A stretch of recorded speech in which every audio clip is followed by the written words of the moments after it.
So you want to grow your business. You want to do more sales. You want to do more revenue. You want to know all the success secrets. But how would you like to know them from someone that was at a multi-million dollar level and grew them over 133% in just a few short years? How would you like to have generational wealth? You've worked hard to get to the point where you're at, but what do you do to continue that? How do you start a show? How do you start a podcast? How do you publish a book? I am excited to have Tim Bratz here from Legacy Wealth Holdings, and he's going to be sharing it with us after we thank our sponsor. We're going to go into detail in not only what he did, but how he did it. I'm excited to bring up Tim Bratz.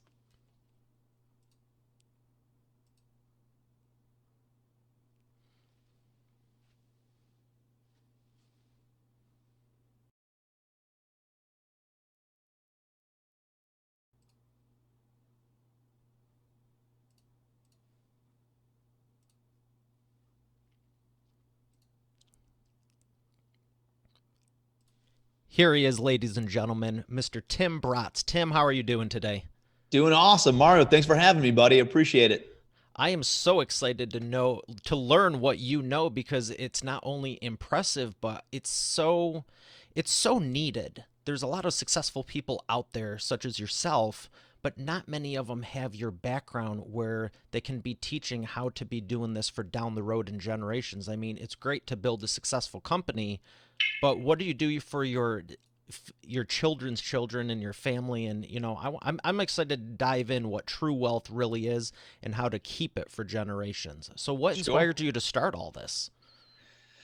I was going through school, and I think sometimes your motivations change over time, right? And I think when I was going through college, which was early 2000s, '03 to '07, I was just a money motivated guy, right? I wanted to make a bunch of money and have an awesome lifestyle, and I got involved in real estate. Everybody was making money in real estate at that time, and so I decided, hey, I'll get involved in real estate. I'm from Cleveland, Ohio. I ended up moving out to New York City, which is where my brother was living at the time, and got a real estate license and started brokering real estate for commercial landlords. And so if they had let's say, ground floor retail space in Manhattan for rent, I would help market that space, or I would represent some sort of business owner that was looking to open up a location or a second location or a 10th location.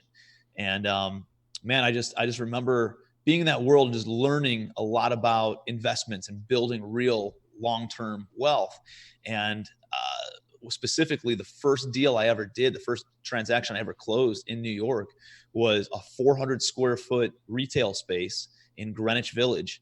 And we signed a lease at $10,000 per month for a 12-year lease term with, I think there were 4% escalations every single year, increasing that rate. And I remember just doing the math on that and thinking, this landlord's making almost $2 million over the next 12 years for something that they did at one point in time.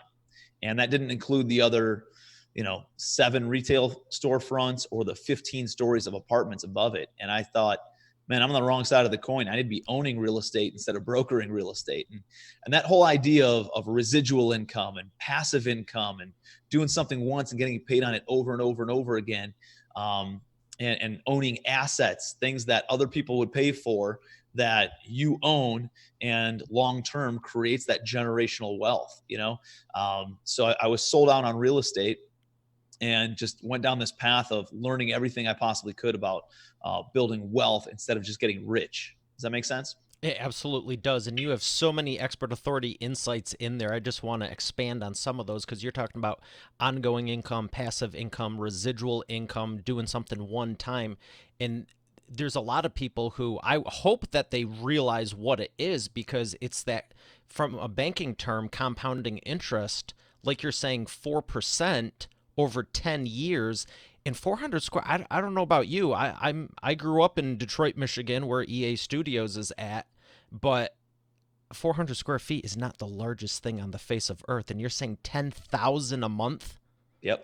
Yep. It's about the size of, a normal bedroom from like growing up. It's probably about 120, 150 square feet. So you're probably talking about 3 bedrooms is the size of what this retail space was. And it was, leased for, $10,000 a month. And so, for anybody who's listening, many of us, a lot of times people get paid when you go to school and you're told to get good grades and get a good job.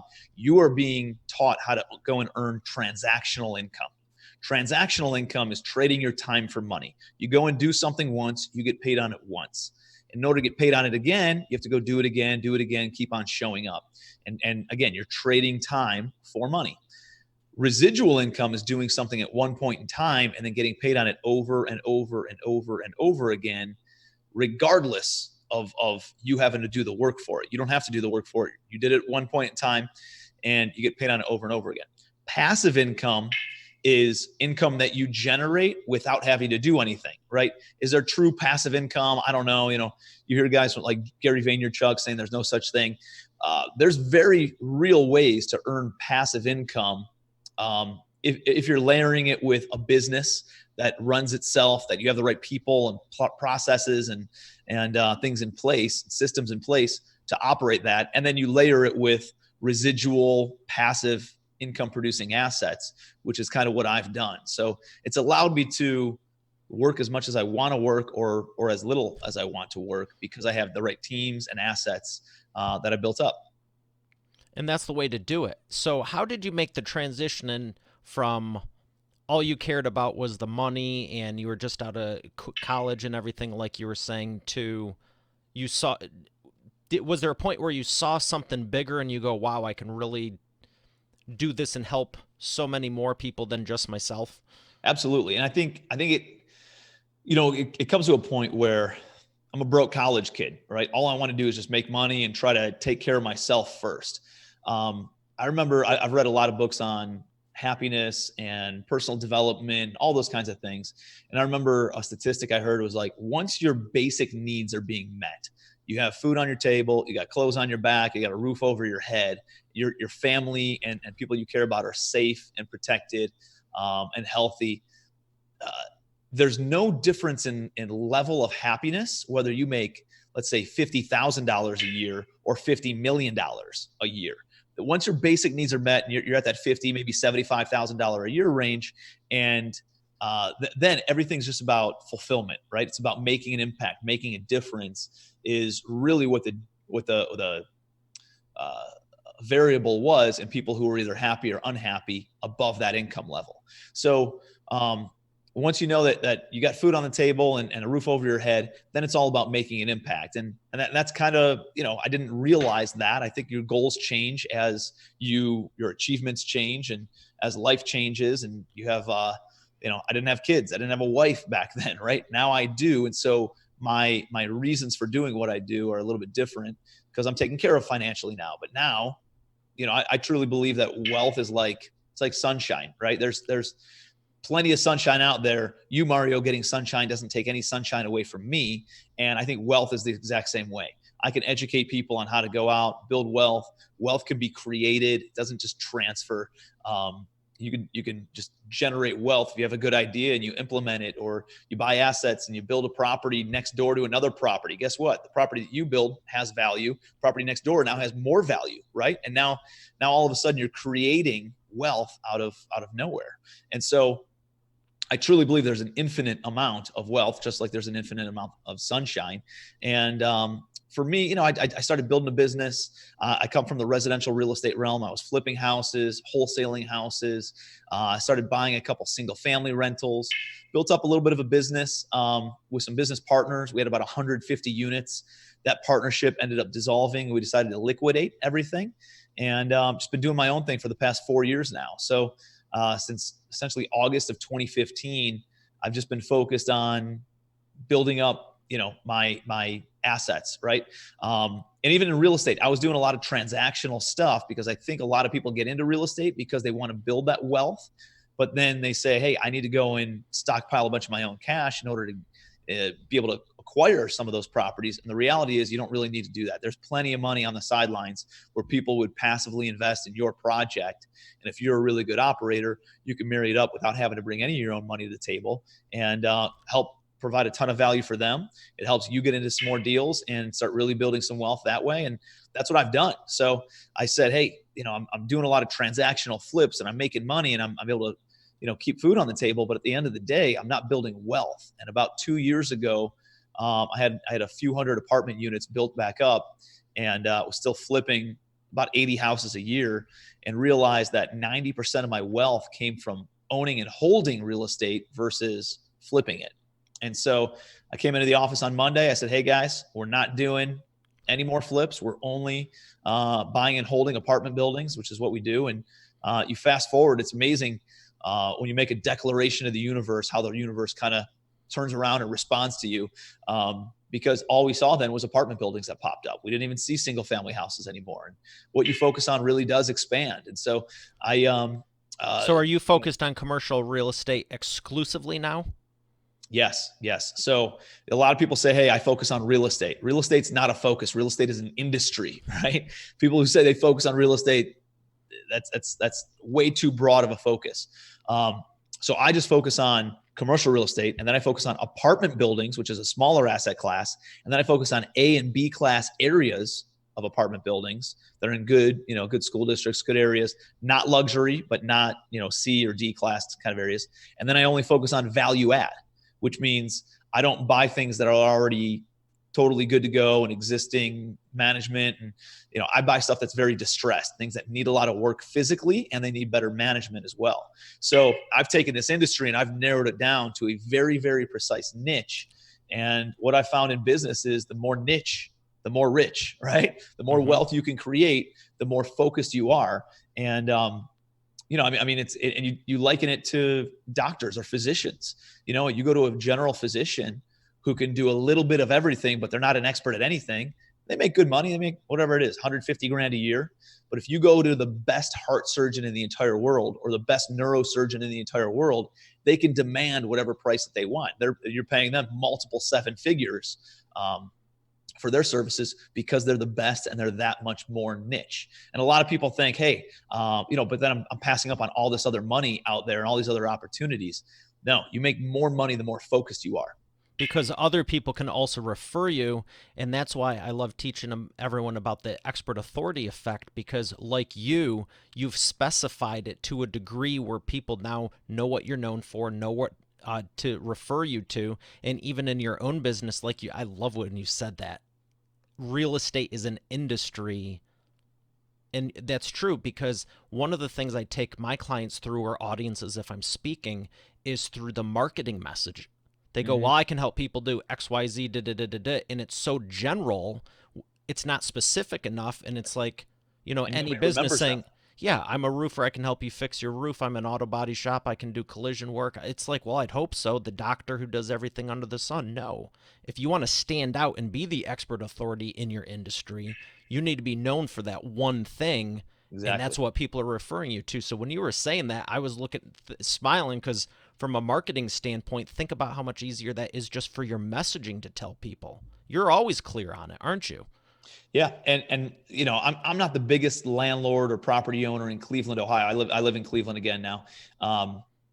But I am definitely the best known for buying apartments, because my message all the time is, I buy apartments, Tim buys apartments. And for the past, 4 or 5 years, I've been telling people I'm buying apartments, I'm buying apartments, I'm buying apartments, I'm buying apartments. So there's people with bigger portfolios, but I'm better known. And so over time, all these deals start coming to me because I am the expert authority, right? I am the person who everybody knows as the apartment buyer in town. And it's becoming more of a national brand as well. There's people across the country that are sending me deals on a daily basis that sometimes I'll bring money to, or I'll joint venture with them on a project, or they say, hey, I have money, I want to go invest in one of your projects. And it's a way that, people can get involved in deals, and I can get involved in deals that maybe I couldn't have before, because I'm the expert authority. I've, speaking engagements and all sorts of things, because I've been that narrowed down to a specific niche and that focused on one thing. And like you were saying earlier, you were essentially talking about abundance mentality and scarcity mindset. And the sunshine example, I've never heard anyone say that, but that's awesome. I might borrow it. But you're absolutely right. There's so much for everyone to go around. You specifying and owning this industry doesn't take away from anyone else even playing in the industry. Because, like you said, they might have a bigger port, but you're more well known. Or maybe someone wants to specialize in residential real estate or commercial or whatever. But maybe the And commercial is restaurants, not apartment buildings. exactly. And that's what I was, I mean, we're talking about apartment buildings here, right? Or that's what I do. So I have 3,200 apartments. Okay. If I stopped buying today, I would have and I just waited for the next 30 years to pay off all my property. My percentage of equity in those properties would put my net worth into multiple hundreds of millions of dollars, right? I have a 9-figure net worth if I stop buying today and just let my properties pay for themselves. That's cool. I only have 40 apartment buildings. There's over 690,000 apartment buildings in the country. Right? So I have 40 and I have a lifestyle, and many other my joint venture partners never have to work again if we don't ever want to. We do because we enjoy it. And I do because I can help other people get involved in properties and projects that they couldn't have gotten into before. So my point is that's just apartment buildings, and that doesn't mention retail, the restaurants and the storefront type of real estate. That doesn't mention office buildings. It doesn't mention medical buildings. It doesn't mention warehouse, self-storage. I mean, you name it. There's 1,000 other types of different asset classes out there. Marinas. There's people who just specialize in marinas and garages, all those kinds of things, right? There's so many different ways to make money in real estate that, I could work every single day and educate people. And that's just in the United States alone, not to mention the rest of the world, right? So there's so much opportunity out there that it'll never run out. It'll never run out. Like the biggest landlord in the entire country has 480,000 apartment units, right? He has a probably $35, $40 billion portfolio and only has, about 400 buildings, I want to say, something around there.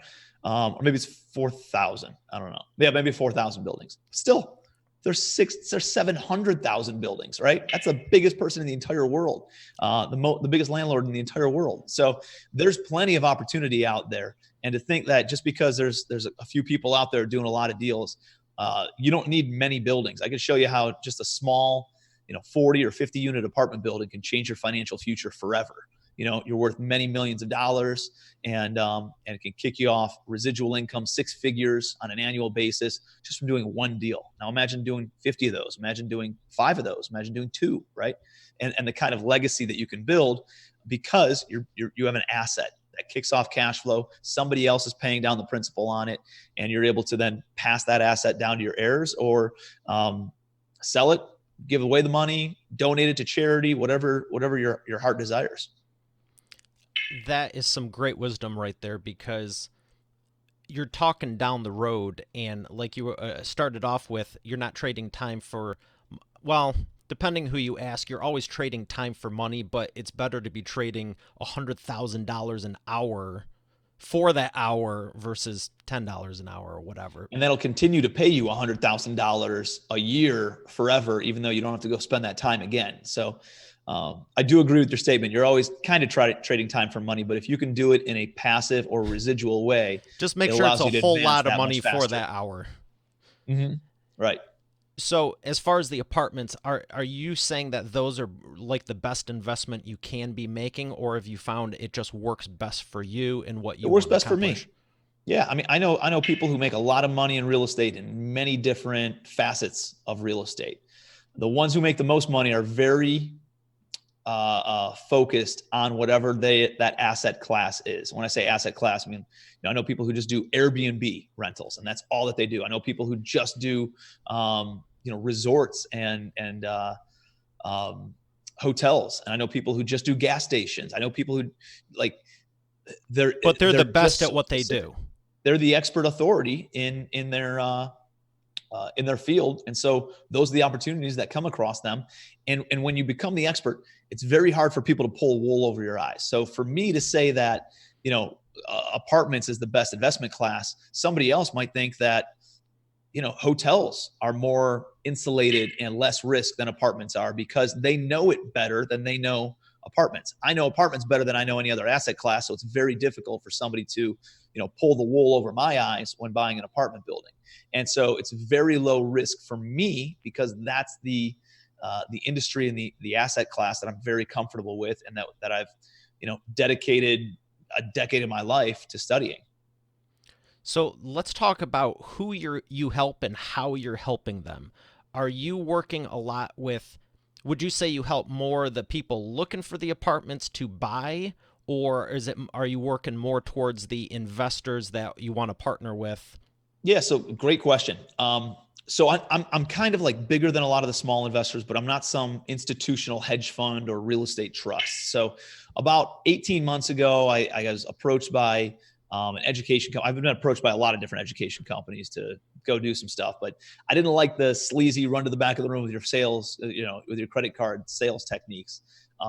So one company came very highly recommended from some mentors of mine in business, and our values were aligned in making an impact and making a difference and helping people out. And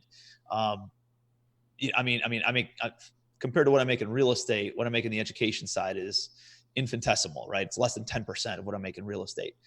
But what I've been able to do is I was building a big business, and I became an adult babysitter eventually, right? Like as you build a business and you have all these employees, all of a sudden you're dealing with like I don't know, some sort of drama in between. Well, this person said that and that person did this and they didn't do that. And I was like, how do I continue to build a business without taking on this overhead and taking on this headache? Because I like doing deals. I like sharing opportunities. I like sharing mindset. I like doing stuff like this that we're talking about right now. What I don't like doing is being a grown-up babysitter, right? And so I decided that the education realm could parlay into me partnering up with joint venture partners who are great operators and only compensated based on the performance of how the property does. And so they're incentivized to make sure that the property performs. I can come in and help mentor and coach and get them involved in other deals. And so what's happened is there's really two types of people for the most part that come out to my events now. And one is the active operator. This is the person who's flipping 10 single family houses, 100 single family houses, 200 single family houses a year. And they're tired of the transactional rat race. And they want to get into owning long-term assets and building real wealth. And so they understand how to find deals. They understand how to oversee the project management, but they don't know how to get the money or how to structure the deal or how to get the financing on that. And so I can come in, I can invest in those projects, I can invest in those operators, and then coach and mentor them through that process. They get involved in deals that they couldn't have gotten into before. I get involved in deals that I couldn't have gotten into before. And now 1 + 1 = 3. We're able to do more together, right? And then on the other side of the coin, there's people who say, hey, man, I love what you're doing. I just don't want to do all that work, right? But I have money or I have access to money, and can I passively invest with you? And so they're able to now invest in different projects that they don't have to babysit it. They don't have to understand. They don't have to learn a new industry. They can passively invest, have a good return on their investment, plus some equity in the deal forever. And all of a sudden, it's a great deal for them. It's a great deal for me. 1 + 1 = 3 again, right? And so what I've found in just the past 12 months, 18 months is there is a little bit of an educational curve on students bringing me deals. My students have picked up a lot of deals, and I'm talking thousands of units in just a pretty short period of time, 12, 18 months. Many people picked up 100, 500 units in that ballpark in a pretty short period of time, which is very feasible. That's 1 or 2 apartment buildings, right? And at the same time, that takes a little bit more time. You have to do some marketing for it. You have to plant a lot of seeds. All of a sudden, you go through the due diligence process. You're talking about minimum 90 to 180 days in order to find a deal of that size. Whereas, the passive investors, they can go home and they can stroke a check on the next, the following week for a deal if they wanted to. So I've had a lot of people get involved from a private money standpoint, and we're planting a lot of seeds and having a lot of success on the active operator standpoint too. And it sounds like you're building what's essentially a nationwide or even global sales force, because the more people you help, it's one of the reasons I love speaking, training, and doing what I do. Also, because I mean, shoot, you said it, a decade of experience, 15, Yep. 20 years. You're not the only way you're going to jump that 10 years is if you get a coach or a mentor, and it's just fun to watch the transformations happen. I had a call today with one of the clients who we're helping publish a book, and even in the last 10 days alone, he's like, it's been game changing for him, because Hmm. you're at that critical mass point, and it's like you can talk to 100 people, 1,000 people, and the side benefit for you is also they're bringing you deals now. Yep. They're it's a win-win, like you said. 1+1 = 3. Yep. And I think, listen, I think some people try to say, they try to be so like altruistic, like I'm just trying to help. Everything that everybody does is for some sort of self-satisfaction, right? Like I want my wife to be happy because it makes me happy, right? So I'm treating her well because the happier she is, the happier I am. That in a spin around way, I'm trying to be giving, but at the same time, it benefits me, right?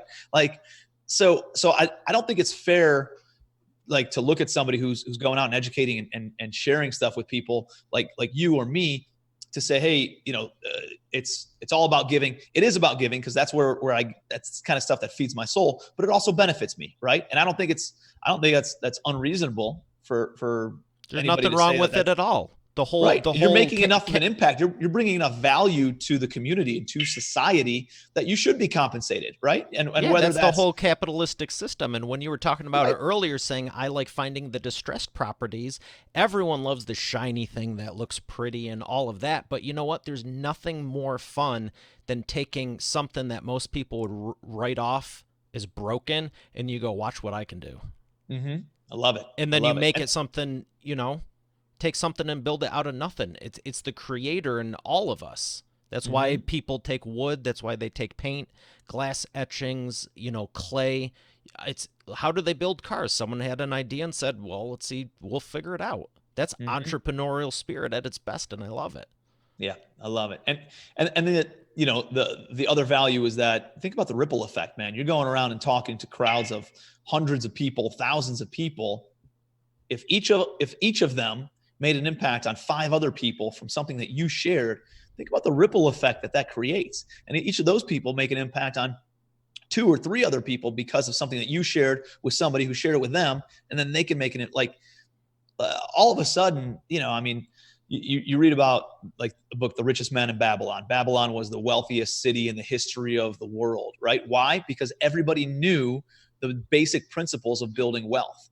And because everybody knew the basic principles of building wealth, they had all the riches and treasures and great food and community, and everybody was safe because nobody was stealing. And like, because everybody understood that there was a ubiquitous amount of wealth in the world. And so I think if you look at it from an abundance mindset, as you were talking about before, and you realize that like I'm not competing with the people that I'm educating. I'm collaborating with the people that I'm educating. They're bringing more deals to me. They're bringing money to me. I'm able to help them get into deals that they couldn't have gotten into. I'm able to then get into deals that I couldn't get into. And here's the best part. We can all stay in our lane and focus on our unique ability, whatever drives us, right? Instead of a lot of solopreneurs. I remember getting started, man, I was doing everything, right? I'm doing the bookkeeping. Was I really doing bookkeeping? I was putting receipts in an envelope and adding them up for 2 weeks before taxes were due, right? But I wasn't good at it because I didn't like doing it. And I didn't like doing it because I wasn't good at it. So when I can joint venture and partner with people, I can stay in my lane and do what I'm really good at. And then they can stay in their lane and do what they're really good at. Now, they don't have to do some sort of activity that drains them. I can do that because that's a driver for me. And the things that drain me are usually a driver for my joint venture partners. So guess what? When you're able to focus on that and you're able to stay in your lane and do the things that's really your core competency, things that you're good at, guess what? You're doing more deals because you're that much more efficient because you're staying in that lane. It's the whole Henry Ford model, right? Instead of one person putting an entire car together and trying to understand the entire car, they can just focus on the wheels. And because they're just focused on the wheels, they're able to drive out and turn out that many more cars because everybody was so specialized. And that's how I've kind of built my real estate practice, is everybody specialized in a way that they stay in their lane, I stay in my lane. And because of that, if now it's not 1 + 1 = 3, it's 1 + 1 = 10, because we can do that many more deals. You're kicking off all kinds of expert authority insights there. One of them was The Richest Man in Babylon, great book. Yeah. And also you reminded me of The Science of Getting Rich. And Yeah. they talk about the all the collaboration, not the competition. And full transparency for everyone listening to this. When I started the show, I have this spreadsheet, and one of the categories I added to it was synergy, because 1 out of 5 people that came on the show wanted to become a client somehow, and like 1 out of 3, after we got off the air, they were like, okay, so tell me more about this. What about this? I had an idea here. And it's like that collaboration. You alluded to it. And when you're saying, I know the people that are the best at the hotels, the marinas, the gas stations, you could make 10 calls just like I could, and we could affect change on 10,000 people without a doubt in my mind. 100%. Because you have the key people in the influencers doing that. And a lot of people, I joke about it, but ultimately I pray for them, because I see a lot of people after 10, 20, 30 years doing the same stuff. And it's like, you're not going to talk to 10,000 people one-on-one in a year, but you could talk to the 10 people that would lead you to the 10,000. And I love it, because you're sharing this and you understand it and you're doing it. And it's no chance you grew over that 133%. You said got started in 2015 with my current portfolio. Yep. So let me ask you this. I always ask, what's the biggest transformation you've seen with you or your clients? And I have a feeling this might be with you, because I know, you're welcome to share your stats with where they're at now, but I know you grew super quick in 24 to 48 months, like to the tune of multiple millions. Yeah. Now here's the thing. I planted a lot of seeds. I've been in real estate since 2005, had a construction company, and then got into working for a big home builder. And so I didn't start buying until 2009 when the market shifted, because I knew something was crazy going on. And then when I saw it tank, I was like, I need to go buy some stuff. So I've been investing. Which is a tip inside of itself, because most people go, I got to hold on. And again, that victim mentality, let's cut back advertising, let's cut back and hold on. Yeah, you don't do that. Advertising, marketing is always an investment, right? There's always a return on that. And so one of the 2 things that are always a return are people, well-trained and well-qualified people, and quality marketing as well. You'll always see a return on investment on those things. If you spend $100,000, you should yield $400,000, $500,000 of output from that marketing campaign or from that employee that you hired. So, but going back to your original question, like I laid a foundation of buying real estate for 7 years and going through a lot of the getting kicked in the crotch kind of stuff, right? And all those learning curves that we all go through, and spent the 10,000, 15,000, 20,000 hours doing all that stuff.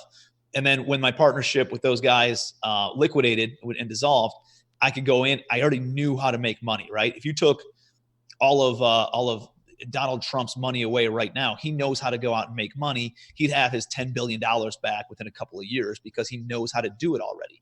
So I had a little bit of a foundation. I still went through some learning curves the first, a couple of years ago, but I had enough of a foundation where I could build some confidence. I think the biggest change for me was early on, and what I see in a lot of other people who want to get involved in apartments is a lack of confidence and a lack of self-worthiness, thinking that they're worthy. They think they have to pay their dues. They think that they have to suffer and go through all this stuff. And I went through that. I had one of those business partners that I had early on. He goes, when we first struck the deal to partner up, and I was out at his house, we went and grabbed a steak dinner, and we're sitting across the table from each other. He goes, you know what, Tim? I can't wait till one day look across the table and see you as an equal. And he was the money guy, right? And so I understand what he meant, like a financial equal. I'm a broke person, kid 7-8 years ago. And we come up with this investment company, and he's the money guy, and he's got a successful business. And he's like, eventually I want to see you as a financial equal. But the way it was said was, you're not good enough, right? You're not qualified to be in the same room as me. You're only here because I'm letting you be here, and you have your dues to pay, and you have all this other. And so it didn't register with me at the time, really until about a year ago, when I was reflecting and realizing, like, the question that you asked, I kind of asked myself. I was like, what was the catalyst? And eventually, by having success in business and having success in doing real estate, and some things fell apart, and I started doing some other stuff in that partnership while the partnership was dissolving. I was having some success in the side business that I was running. And I realized that it wasn't an external factor saying that Tim is worthy, right? It only comes from inside. Like, you have to just come to a point where you're like, I'm worthy of success. I know my time is worth this much. I know the value that I provide to the marketplace, and I'm gonna actually charge for that, right? And when you have that sort of confidence, you understand your worth and your value, all of a sudden, like, that's very attractive to people. They want to do business with you because you're more confident, because you can convey that you can get things done. And it's kind of a chicken or egg scenario. Is do you have confidence and then you have success, or do you have success and then that breeds confidence? And it's and I don't know what the answer is. I think you kind of got to work on both at the same time, and then eventually you get to a point where you're like, you know what? I am worthy. I am worthy of making millions of dollars. I am worthy of building a $250 million, real estate portfolio, and $1 billion portfolio over the next 24 months is my goal, And when I got to that point, and that's what really was the straw that broke the camel's back. Got into a little bit of a clash with those business partners back then. And I realized what my value was, and they were still trying to kind of push me down and keep me at a certain level. And that's what, blew the lid off the whole thing.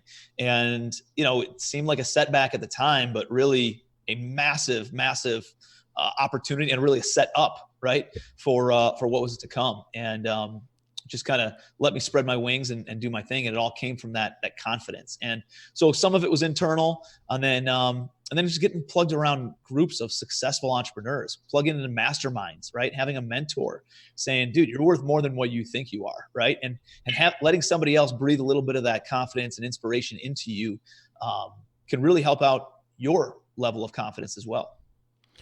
Let me ask you about this. People that have known you for years versus people you just met, because you kind of touched on something where you're going, you knew you were growing, you're more confident, you're having more success, you're helping more people, but they were trying to keep you at the level they saw you at or whatever they met you at. Would you say, I know that they say it's 10 times easier to, upsell an existing client, from a sales standpoint, but have you ever tried to convince someone you've known for 10 or 20 years, like you're at this new level or something, or maybe you don't say anything, but you know it, but they're not seeing it? Or would you say maybe you just go into a different realm altogether you've never been in and just start at that level that you're already seeing yourself at, and then everyone just recognizes you from there? Yeah. Well, I mean, what's the saying? Jesus couldn't be a prophet in his own hometown, right? Because everybody saw him as the carpenter's kid, So, like, it's easier for me to go and have credibility with people who didn't know me from binge drinking in college, right? Or from getting in trouble and getting arrested for toilet paper in people's houses in high school, right? Like, those people see me with a different lens than the people who've seen me with real estate success today.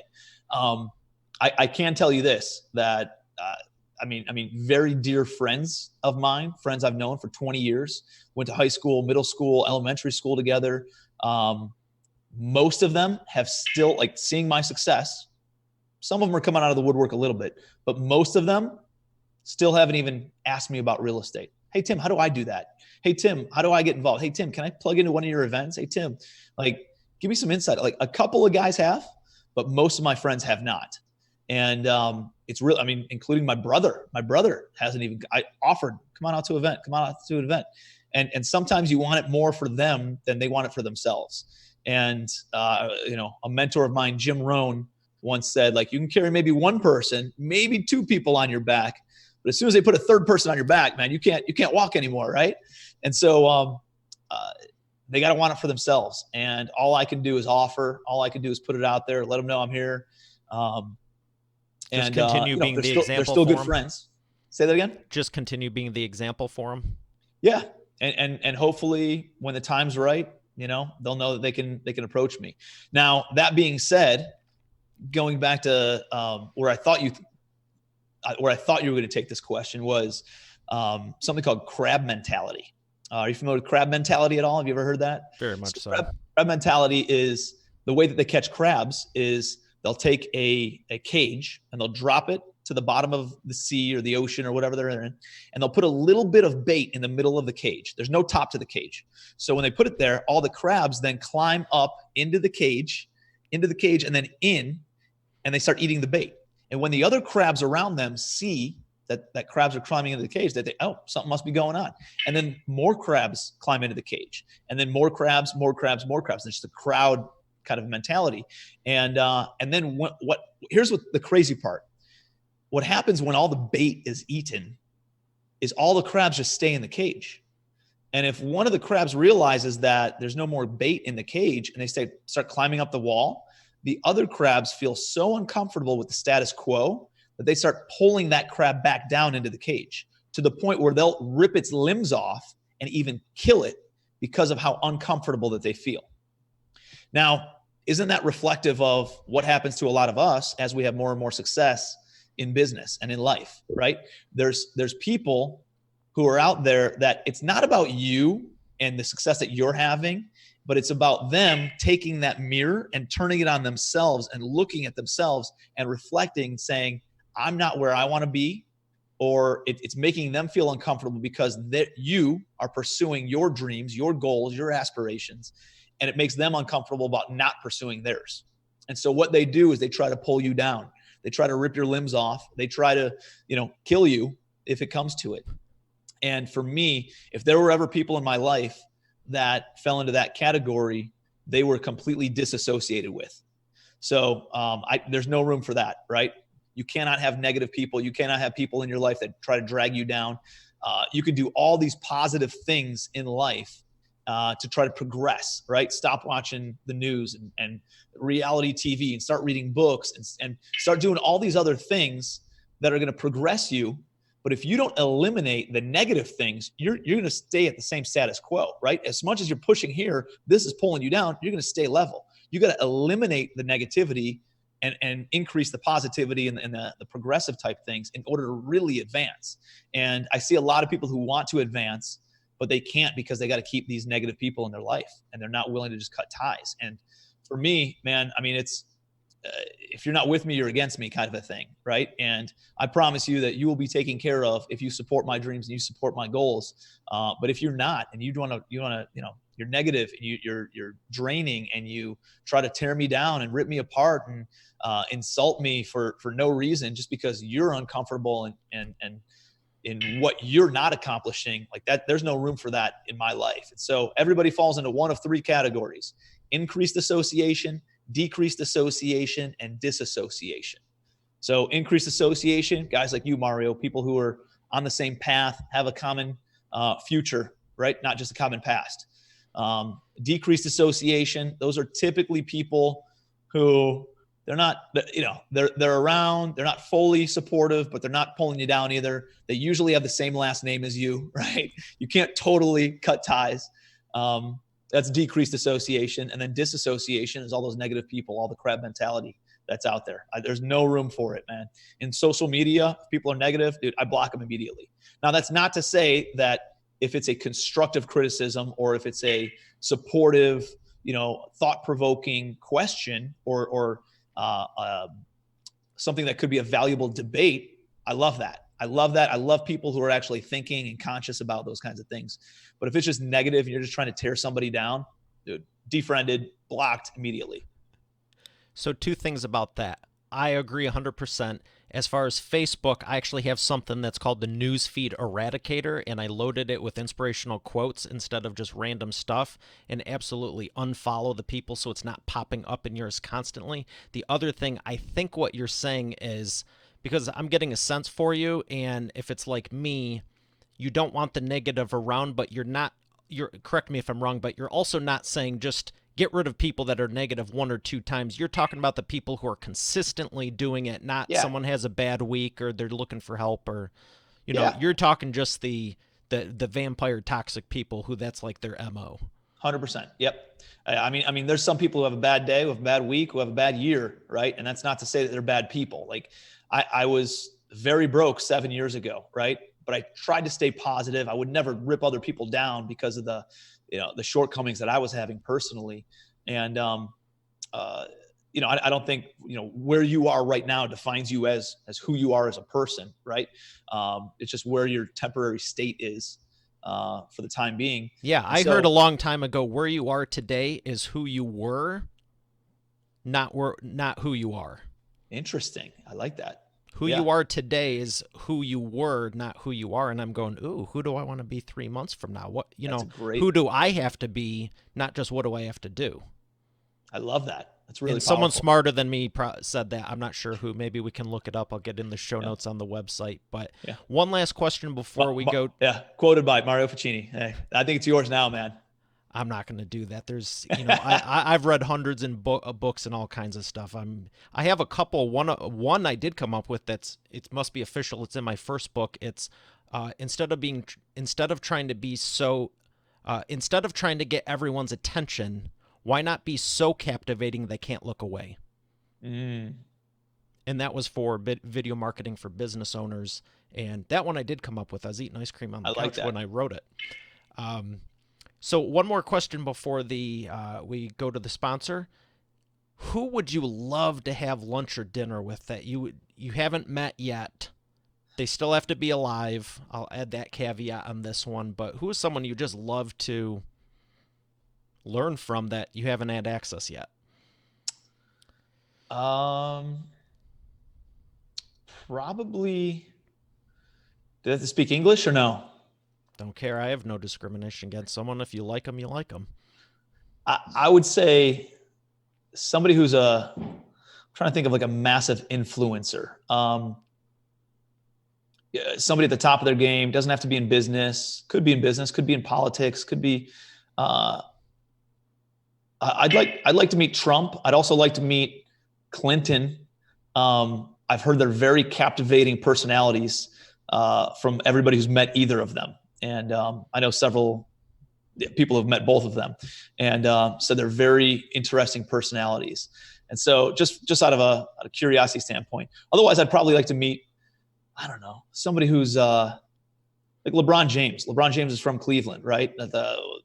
Arguably the best basketball player playing now and potentially ever, and still has a very good uh, family life balance, financially, health, and spirit, mindset, all those kinds of different things, pretty well balanced. So that's a really good question. I'd have to really dive into that, but probably a major influencer, somebody who, um, you know who it would be? It would be Richard Branson, How come? because I feel like he's of everybody, he's really got it figured out. I think Elon Musk would be really interesting too, but he's a little bit weird. I don't think I would connect with him. I think I'd really connect well with Richard Branson. He's a phenomenal father, right? He has a lifestyle and um, just uh, appetite for excitement and doing stuff like that. That really appeals to me. Going into outer space and all sorts of things. Buying an island, I think is cool. Hanging out with his family, being in masterminds and helping other entrepreneurs and helping set them up. I think he'd be the number one person that I'd like to meet. Okay, excellent. I'd love to meet him also. And what I'm hearing is a lot of the stuff that I've been calling FEMS PR for over the years and teaching people, and I talk about it in episode 18. FEMS PR, financial, emotional, mental, spiritual, physical, and relational. And because ultimately, you might have a lot of money, but you're a moron, or you have a great family life but you're broke, or Yep. you have no spiritual foundation but you know every word in the dictionary. Yep. I like that you're going for the balance there. Yeah, and I think balance is tough. I think harmony is very, very true, right? Like Okay. Yeah. I don't know if you can lead in all aspects at the same time. I think you're always going to be maybe focusing a little bit more on the family side or the financial side. Maybe your health lacks a little bit, but it's not six-pack abs, but you're still healthy, right? You're still fit. You're not overweight. Like right now, business is going really well for me. I have a lot of momentum in business, and that's probably leading the charts right now. And my wife is cool and she's on board because she's like, Tim, you're not always in the momentum that you have right now, right? Like, this is something that's a season of our life that I understand. I'm willing to, spend a little bit more time taking care of the kids or doing whatever while you're traveling. But I'm very conscious when I am back in Cleveland, when I'm not traveling at speaking engagements or mastermind events or things like that. I'm very conscious about spending time and dedicating time to my family. So I've actually been really good with family and business. What's lacked is really my health. So I hired a nutritionist this year, right? And I'm doing some intermittent fasting, and I'm, eating healthy and going keto and working out, 4 times a week because I can't get it to 6 times a week, and it's just hard to do. So I'm paying more attention to the food side of things than, and I think there's little things that you can do where it's not where I want it to be, but I'm not totally neglecting it at the same time. Does that make sense? It And so I think absolutely harmony does. is, different levels that all are working together to help you, advance and grow as a person. I think that's more probably in my mindset anyways. And what's inspiring about what you said is you're not trying to get it perfect, but you're always striving for that better. Maybe Right. next year you Always. can do 5 days a week instead of 4. But at the same point, I love the fact that it's 80% food. But at the same point, it's like, maybe I do want to work out. Maybe I don't want to eat all this stuff. But, you're just looking for that little extra leverage that's going to get you there. Yeah. And as far as the balance and the harmony, that's a great point also, because I actually asked Kevin O'Leary from Shark Tank when I was talking to him in person, and I asked him that question, and 2 things stood out. One, he goes, that's a great question. I was like, awesome. Because if you have the opportunity, you don't want to waste it. Mm-hmm. And he had to think about it too. And he told me, he goes, it's like a pendulum. Nothing is ever perfectly balanced. It's always swinging left and right. The trick is, you don't want it swinging so much it's all over the place all the time. You want to keep it as close to the center as you can, but you're always going to be one way or the other. Interesting. Well, we're going to go to the sponsor and come back for the Imperfect Action round.